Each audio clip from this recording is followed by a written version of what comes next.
نحمده ونصلي ونسلم على رسوله الكريم أما بعد فأعوذ بالله من الشيطان الرجيم بسم الله الرحمن الرحيم إذ قال موسى لأهله إني آنست نارا سآتيكم منها بخبر أو آتيكم بشهاب قبس لعلكم تصطلون فلما جاءها نودي أن بورك من في النار ومن حولها وسبحان الله رب العالمين يا موسى إنه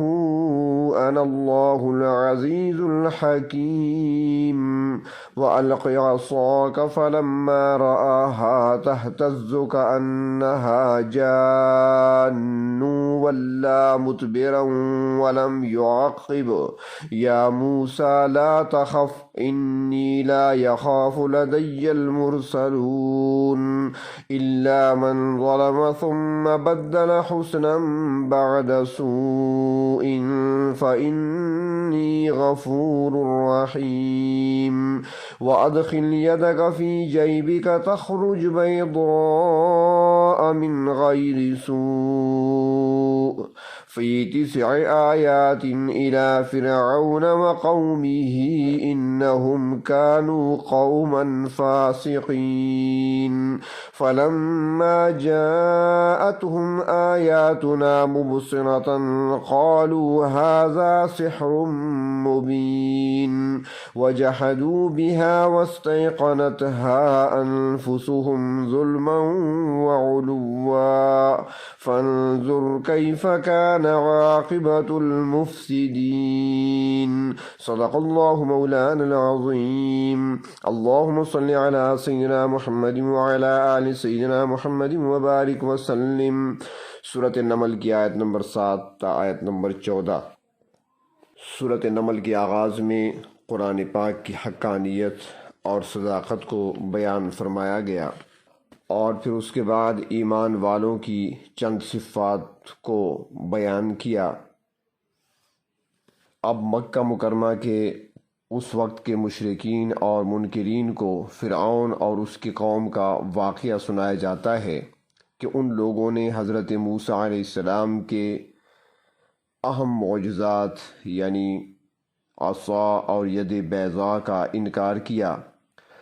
اور صرف یہ نہیں کہ انکار کیا بلکہ انہوں نے جادوگروں سے حضرت موسیٰ علیہ السلام کا مقابلہ کرا کر ان معجزات کا یقین بھی کر لیا تھا، مگر پھر بھی آخر تک وہ ڈٹے رہے انکار پر۔ تو فرمایا دیکھ لیں پھر ان کا انجام کیا ہوا کہ بحر کلزم میں ان کو ہلاک کر دیا گیا اور صفحہ ہستی سے ان کا نام مٹا دیا گیا۔ تو اس طرح قرآن پاک جو اللہ رب العزت کی طرف سے نازل ہوا ہے، نبی اکرم صلی اللہ علیہ وسلم کی رسالت کی دلیل ہے، اور یہ آپ صلی اللہ علیہ وسلم کا سب سے بڑا معجزہ ہے، اور مکہ والے اس کا معجزہ ہونا اچھی طرح سمجھتے ہیں کیونکہ ان کے اندر فصاحت اور بلاغت کے بڑے بڑے ماہر موجود ہیں، اور ان کو بار بار چیلنج بھی دیا گیا کہ اگر تمہیں قرآن حکیم کے کلام الہی ہونے کے بارے میں شک ہے تو آؤ پھر تم بھی اس جیسی ایک صورت بنا کر لے آؤ،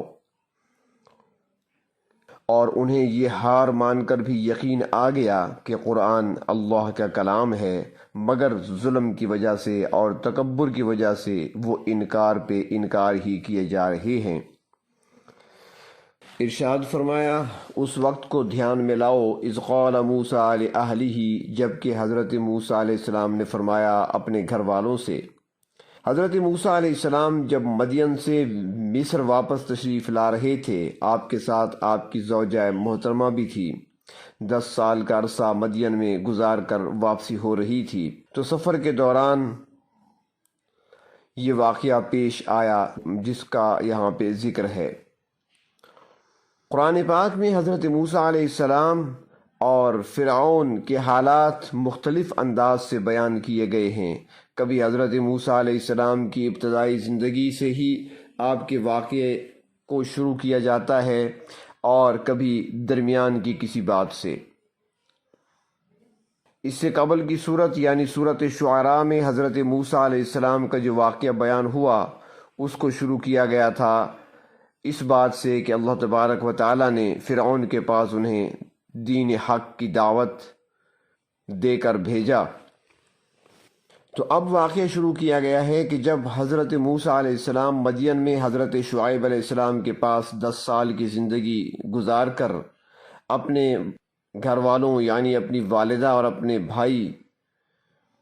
سے ملاقات کرنے کی غرض سے مدین سے روانہ ہوئے، حضرت شعیب علیہ السلام سے اجازت لی۔ حضرت شعیب علیہ السلام نے آپ کی بیوی یا جو کہ حضرت شعیب علیہ السلام کی بیٹی تھیں ان کو بھی ساتھ جانے کی اجازت دے دی، کچھ بکریاں بھی ساتھ دیں اور خادم بھی ساتھ دے دیے۔ فرماتی ہیں کہ وہ موسم سردی کا تھا اور دوران سفر رات کا وقت آیا، سردی بھی تھی اور اندھیرا بھی، تو انہیں آگ کی ضرورت محسوس ہوئی۔ اس زمانے میں آگ جلانے کے لیے پتھر استعمال کیے جاتے تھے جن کو رگڑ کر آگ جلائی جاتی تھی۔ حضرت موسیٰ علیہ السلام کے پاس وہ پتھر موجود تھے، انہوں نے آگ جلانے کی کوشش کی مگر ان پتھروں نے کام نہیں کیا۔ چنانچہ حضرت موسیٰ علیہ السلام نے دور سے آگ دیکھی تو وہاں جانے کا ارادہ کر لیا۔ تو حضرت موسیٰ علیہ السلام نے اپنے گھر والوں سے فرمایا، اپنی زوجہ سے،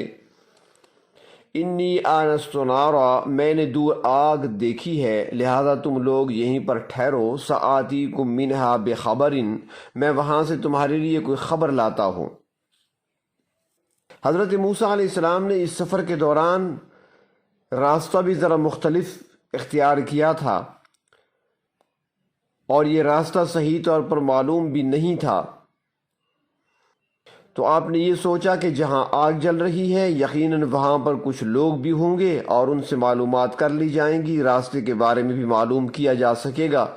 چنانچہ حضرت موسیٰ علیہ السلام نے فرمایا کہ میں ان سے کوئی خبر لاتا ہوں، او آتیکم بشہاب قبس،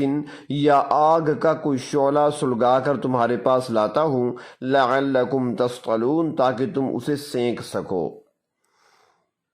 رات کا اندھیرا بھی تھا اور موسم سرد تھا، تو انہوں نے فرمایا کہ وہاں سے کوئی آگ تمہارے لیے لے کر آتا ہوں۔ فلما جاءہا، پس جب حضرت موسیٰ علیہ السلام اس آگ کے پاس آئے، نودی ان بورک من فی النار، تو آپ کو آواز دی گئی کہ برکت دی گئی ہے اس کو جو اس آگ کے اندر ہے، ومن حولہا، اور جو اس کے ارد گرد ہے۔ فلما جاءہا، پس جب موسیٰ علیہ السلام اس آگ کے قریب آئے تو وہاں سے انہیں بتایا گیا کہ یہ وہ جگہ ہے جو بابرکت ہے، اس آگ کے ارد گرد میں برکت ہے۔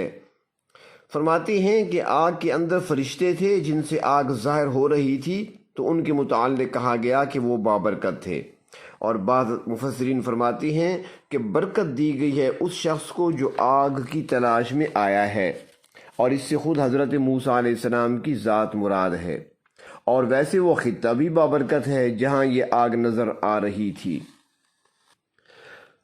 کیونکہ صورت طٰہٰ میں ہے کہ اللہ تبارک و تعالیٰ نے حضرت موسیٰ علیہ السلام کو مخاطب کر کے فرمایا کہ اے موسیٰ، میں تیرا پروردگار ہوں، فاخلع علیک، اپنے جوتے اتار دیجئے، انک بالواد المقدس طویٰ، کیونکہ آپ طویٰ کی مقدس وادی میں پہنچ چکے ہیں۔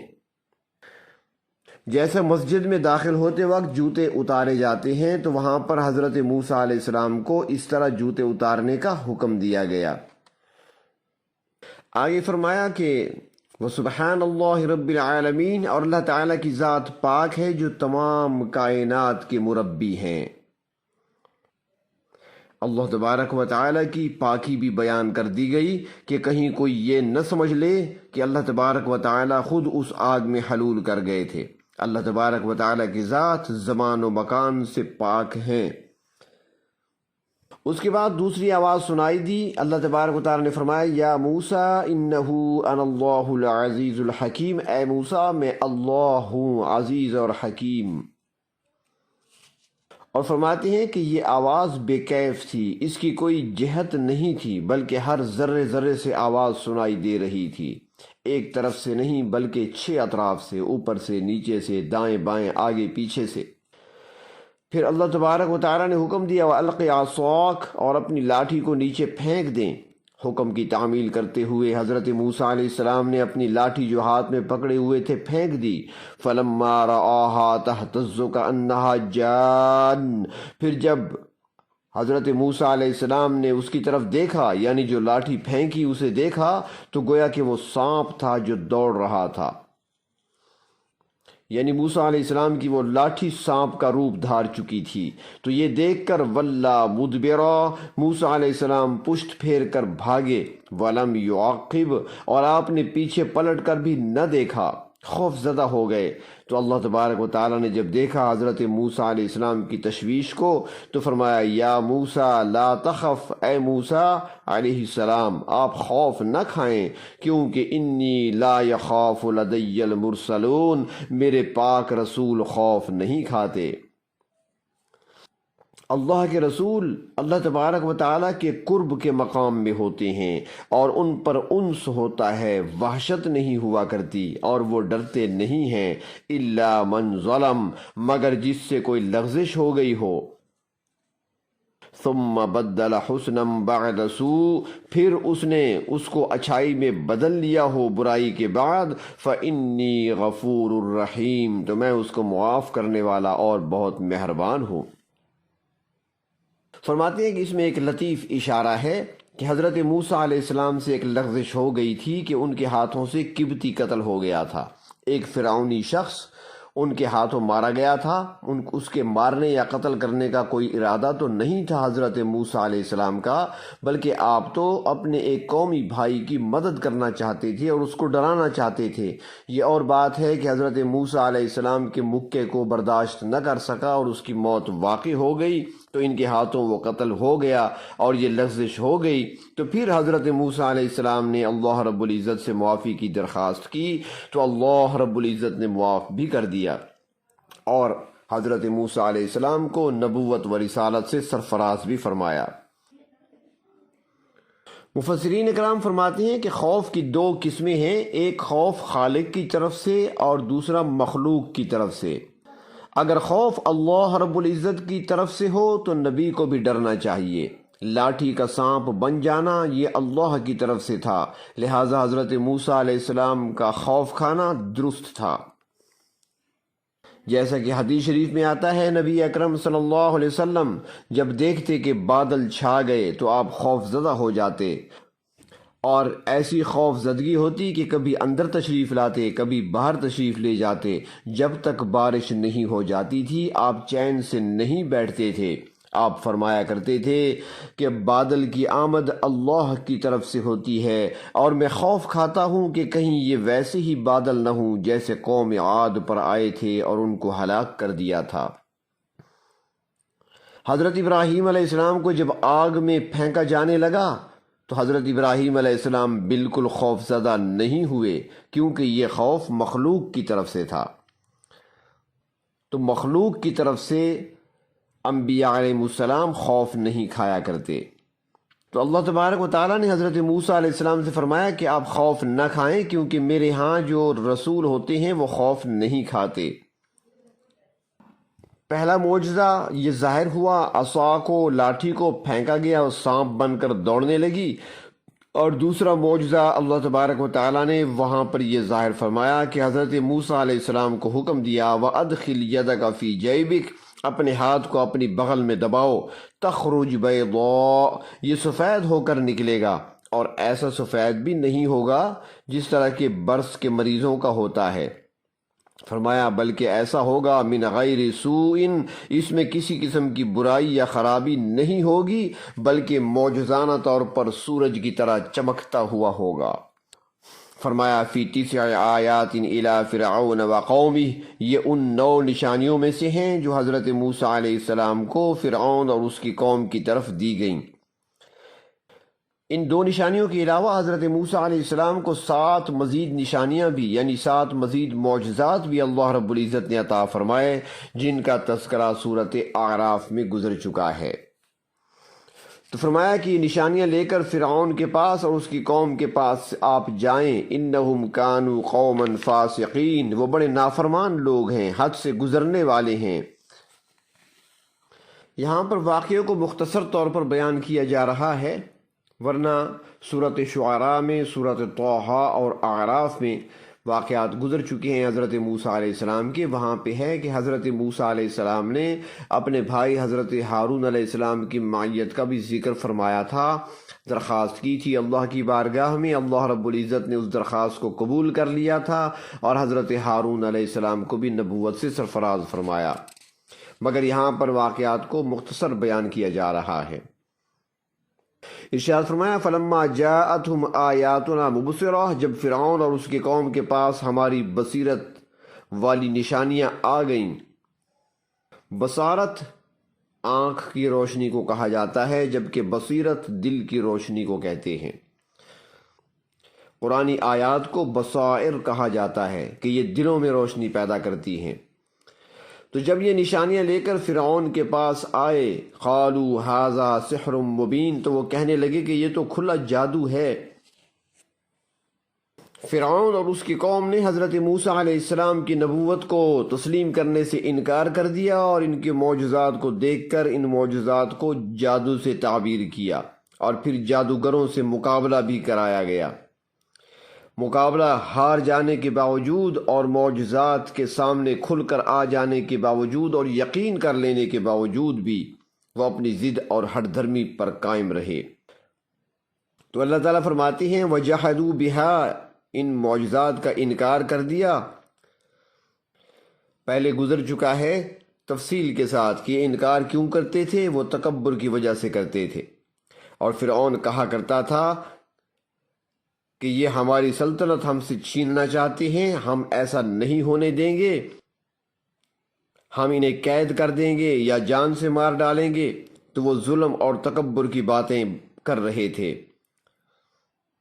حالانکہ در حقیقت ان کی اندرونی کیفیت کیا تھی؟ تو اللہ تبارک و تعالیٰ فرماتی ہیں وَاسْتَيْقَنَتْهَا أَنفُسُهُمْ ظُلْمًا وَعُلُوًّا، ان کی جانوں نے معجزات کی حقیقت کا یقین کر لیا تھا، وہ دل و جان سے تسلیم کر رہے تھے کہ یہ جادو نہیں ہے بلکہ کوئی غیر معمولی چیز ہے، مگر ظلم اور زیادتی، غرور اور تکبر کی وجہ سے ان معجزات کا انکار کر رہے تھے، جبکہ ان کے دل گواہی دے رہے تھے۔ فرمایا فانظر کیف کان عاقبۃ المفسدین، دیکھو تو صحیح فساد کرنے والوں کا کیا انجام ہوا۔ حضرت موسیٰ علیہ السلام کئی سال تک فرعون اور اس کی قوم کو سمجھاتے رہے، وعظ و نصیحت کرتے رہے، ان کو ان کے برے انجام سے ڈراتے رہے، مگر وہ لوگ کفر و شرک سے باز نہیں آئے، ظلم و تکبر کا راستہ نہیں چھوڑا، اللہ کے پیغمبروں حضرت موسیٰ علیہ السلام، حضرت ہارون علیہ السلام کی بات کو نہیں مانا۔ تو پھر اللہ تعالیٰ نے ان کو کہاں تک پہنچایا کہ پھر ایسا وقت آیا کہ جب اللہ رب العزت نے پھر پوری قوم کو یعنی فرعون اور اس کی قوم کو بحر کلزم میں غرق کر دیا۔ تو اللہ تعالیٰ فرماتے ہیں کہ دیکھو تو صحیح کہ جو فساد کرنے والے ہوتے ہیں، جو اللہ کے احکام کو نہیں مانتے، اللہ تبارک و تعالیٰ کے بھیجے ہوئے پیغمبروں کی بات کو تسلیم نہیں کرتے، انکار کرتے رہتے ہیں، ظلم اور زیادتی کا راستہ اختیار کرتے ہیں، تکبر اور غرور و فخر کا راستہ اختیار کرتے ہیں، تو فرمایا پھر دیکھ لو کہ ان کا انجام پھر کیا ہوا، کہ وہ آنے والوں کے لیے نشان عبرت بن گئے۔ وآخر دعوانا ان الحمد للہ رب العالمین۔